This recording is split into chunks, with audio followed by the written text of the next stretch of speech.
Olá, pessoal. O nosso segundo assunto de introdução ao estudo do direito é dividido em três tópicos. Primeiro, a norma e a conduta jurídicas. Vamos refletir, vamos discutir sobre o direito na perspectiva da norma e da conduta. Vocês devem lembrar da nossa primeira aula que nós colocamos uma pergunta básica em introdução ao direito. O que é o direito? E para muitos, direito é, antes de tudo, norma, regra.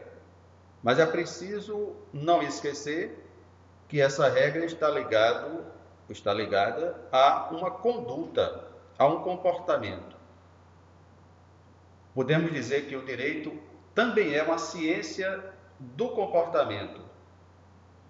Só que a abordagem dessa ciência é estudar o comportamento à luz das normas. O segundo tópico trata do direito e os demais sistemas normativos. A sociedade não é regulada apenas pelo direito. Nós temos outros sistemas de regras, como as regras morais, as regras de etiqueta, as regras de educação, as normas religiosas. Então, como o direito se relaciona com essas outras formas de normas de comportamento? E, finalmente, uma questão mais filosófica sobre o direito, justiça e equidade. Afinal de contas, o que é justiça? Será possível a gente delimitar cientificamente o conceito de justiça? O que é justiça e equidade? Como se dá a relação entre direito, justiça e equidade? Então, são esses três tópicos que nós deveremos discutir nesse segundo tema de introdução ao estudo do direito. Começando pela norma, nós precisamos refletir sobre o que é normal e o que é anormal. A gente até pode se perguntar, afinal de contas, quem é normal e quem é anormal? Qual o comportamento jurídico normal e qual o comportamento jurídico anormal? Um dos autores de Introdução ao Direito, Goffredo Teles Júnior, neste livro aqui, de Iniciação na Ciência do Direito, ensina que as normas são padrões ideais do comportamento. Comportamentos desejáveis numa dada sociedade. E que muitas vezes eles são observados ou não, mas são comportamentos, são padrões ideais de comportamento. Por outro lado, outro autor, José de Oliveira Ascensão, também de Introdução à Ciência do Direito, faz questão de nos lembrar que o ordenamento jurídico, que o sistema normativo jurídico, não é a simples soma de cada regra jurídica. Não é uma norma, mais uma norma, mais uma norma que formam o ordenamento. Mas cada norma, ela provém de uma ordem que é estabelecida num determinado momento histórico. Se nós pensarmos, por exemplo, na chegada dos portugueses ao Brasil em 1500 e depois todo o processo de colonização portuguesa. Antes de 1500, nós tínhamos aqui no nosso território várias nações, vários povos, cada nação dessas com uma regulação social que nós poderíamos considerar também como ordens jurídicas, ordens políticas. E quando os portugueses vieram para cá, impuseram uma ordem no nosso território. E com base nessa nova ordem, começaram a ditar normas de comportamento. Com base nessa nova ordem, por exemplo, Tiradentes foi julgado, condenado, executado. E depois disso vieram outras ordens, como por exemplo, a partir da independência do Brasil e a invenção, a criação de um país chamado Brasil, foi preciso estabelecer uma nova ordem, da qual deveriam surgir novas normas. E assim, as várias ordens que foram se sucedendo no decorrer da nossa história. E a Ascensão faz questão de destacar uma frase do jurista romano, da antiguidade romana, Paulo, quando vai dizer: não é da regra que promana o direito, antes a regra faz-se a partir do direito que é. Ou seja, a regra é feita a partir dessa ordem que é anteriormente estabelecida. O direito, como eu disse anteriormente, não é apenas um conjunto de normas, mas essas normas se referem a comportamentos, a condutas. Aqui a gente tem, nessa figurinha, uma questão que é colocada como uma anedota, quando um cachorro conversa aqui com outro e vai dizer: comecei a frequentar a igreja porque a porta estava sempre aberta. E você? Algumas pessoas perguntam: por que o cachorro entrou na igreja? Porque a porta estava aberta. No caso do ser humano, ele entra na igreja não apenas porque a porta está aberta. Há uma motivação, algo que o leva a fazer determinada conduta. E aí a gente começa a refletir que toda conduta humana, ela é conduzida por um determinado valor e tem uma determinada finalidade. Por isso que a gente diz que a conduta é, ao mesmo tempo, axiológica, ou seja, valorativa, e teleológica, ou seja, ligada a uma determinada finalidade. E somente o ser humano, esse animal dito racional, é que tem essa capacidade de se conduzir. Tem uma relativa liberdade de se conduzir. E o direito vai levar muito em conta essa liberdade relativa das pessoas se conduzirem, se comportarem, para depois poder até julgar os seus comportamentos. Alguns autores fazem a distinção, até a classificação, das condutas em dois tipos básicos: ações teóricas, e entre as teóricas se fala de zetéticas e estéticas, e ações práticas, dentro das quais nós teríamos as ações econômicas e éticas. O que vem a ser essas ações teóricas zetéticas? A zetética estaria ligada à especulação, no sentido de conhecer as coisas por conhecer, sem ter uma finalidade prática imediata. Tércio Sampaio Ferraz Júnior, na sua introdução ao direito, traz aquilo que ele chama de uma anedota histórica. Diz ele que Sócrates estava na porta de um determinado local de Atenas, e os soldados corriam atrás de um ladrão. E o que é que se grita numa ocasião dessas? Soldados correndo atrás de um ladrão. Eles gritavam, naturalmente: pega ladrão, pega ladrão. E pediram ajuda a Sócrates. E Sócrates se virou para os soldados e perguntou: afinal de contas, o que é um ladrão? Então, a pergunta de Sócrates é zetética, é especulativa, é do conhecimento.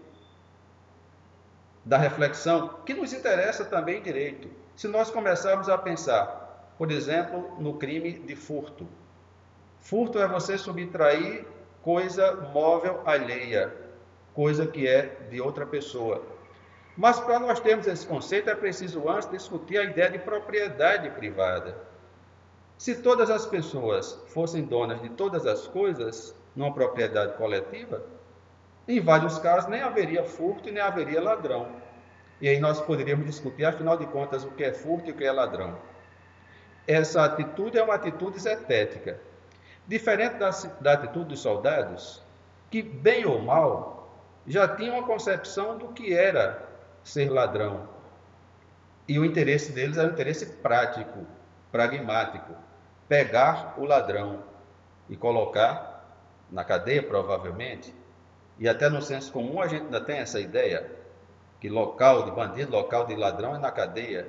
E a gente sabe que não é bem assim. Mas a visão dos soldados era uma visão prática, pragmática. No direito, nós trabalhamos com essas duas visões, as etéticas e as práticas, as pragmáticas. Entretanto, em grande parte das nossas ações são muito mais pragmáticas, são muito mais práticas, o que faz a nossa ciência muito próxima de uma tecnologia, de uma ciência aplicada. Entre as ações teóricas há também a questão da estética, que tem como valor o belo, a beleza, a contemplação, e não a finalidade econômica, por exemplo, na venda de um quadro, de um bonito quadro. Quem vai avaliar esse quadro, qual o valor econômico dele, vai ser lá o avaliador. Outras pessoas podem contemplar o quadro pela sua beleza, a questão estética. E as ações práticas seriam ações econômicas, que tem a questão do valor do útil, e as ações éticas, que tem o valor do bom ou do bem, daquilo que é certo e o que é errado. Aí, nesse caso, nós temos a visão da ética como uma teoria do comportamento, como uma teoria da ação ou das condutas, mas não apenas para estudar as condutas, mas visando a normatizá-las, a regulá-las. Então, a ética teria mais essa visão de uma teoria normativa da ação. E na visão de Miguel Reale, por exemplo, o direito faz parte desse grande campo das condutas éticas, embora haja uma distinção entre moral e direito, mas faria parte dessa teoria normativa da ação. Miguel Reale, na sua filosofia do direito, trata das várias espécies de condutas que estão vinculadas às normas. Ele distingue a conduta religiosa, cujo valor principal é um valor da transcendência, o valor da fé, o que nos leva a comportar de tal maneira, movidos pela conduta religiosa, algumas vezes até pelo medo de uma condenação ao inferno, por exemplo, ou para a questão ética mesmo, de dizer a religião prega o amor e eu devo amar porque Deus me mandou amar as pessoas. Mas há uma norma religiosa, há uma conduta religiosa subordinada a esse valor do transcendente. Há também a norma e a conduta moral, baseada na questão da consciência. O ser humano como legislador de si mesmo. Aquela lei moral dentro da gente de que falava Immanuel Kant. Há a conduta costumeira, por exemplo, as regras de etiqueta, que você pode observar essa conduta de forma moral ou não. Você pode cumprir uma regra de etiqueta até de forma hipócrita. Você pode estar numa festa, não está suportando aquela festa, mas você chega para as pessoas e se comporta de maneira educada, cumprindo as normas de etiqueta. É uma forma de você proceder de acordo com a conduta costumeira, os costumes sociais. E a conduta jurídica, ligada à bilateralidade exigível, ou seja, ela une duas ou mais pessoas e, além disso, tem a possibilidade de você pedir, geralmente por via judicial, ou até exigir que o outro se comporte de acordo com a norma jurídica.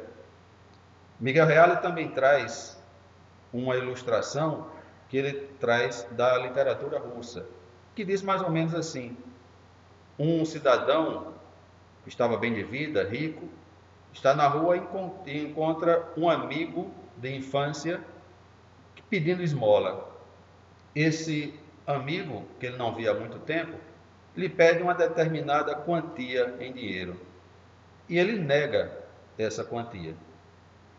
Então a ideia é dizer, olha, moralmente ele deveria ser levado ao comportamento moral de ajudar ao amigo que estava pedindo aquela quantia.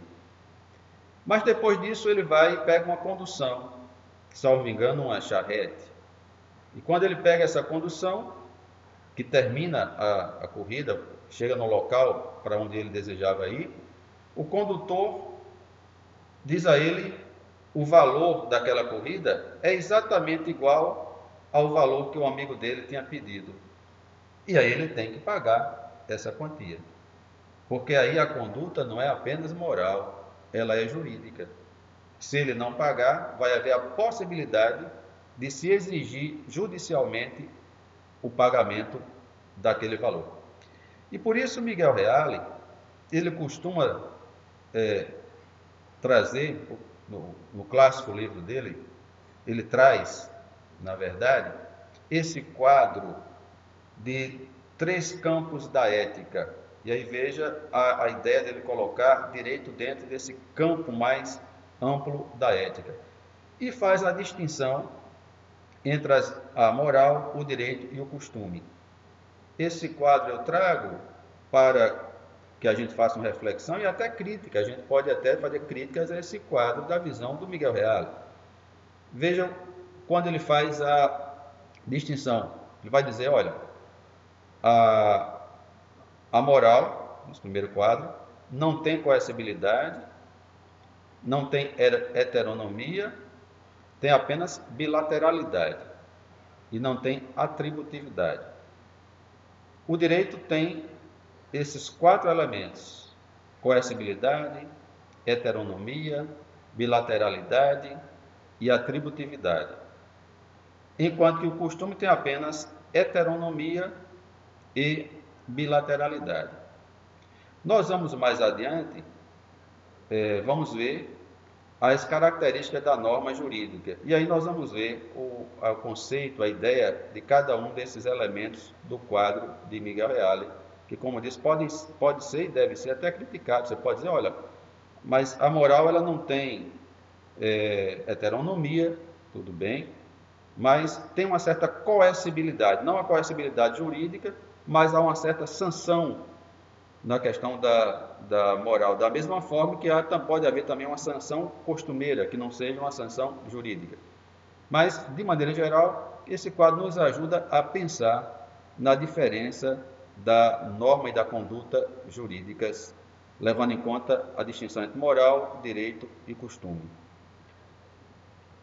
É importante também, e aí mais uma vez eu lembro o Miguel Reale, que normalmente é ligado a uma grande teoria jurídica chamada teoria tridimensional do direito, que a gente diz assim de forma muito resumida, que essa teoria tridimensional é aquela que vai dizer que o direito é fato, valor e norma.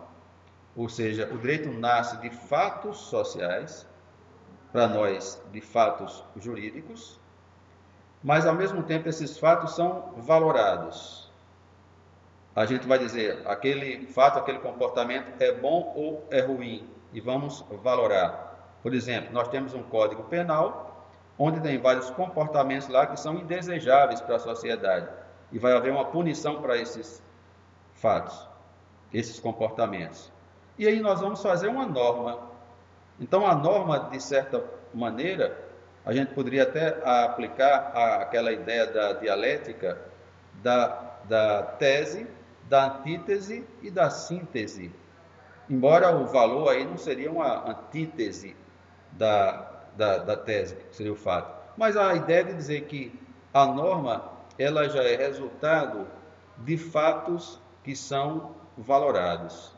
E é isso que ele vai chamar de dialética de complementaridade.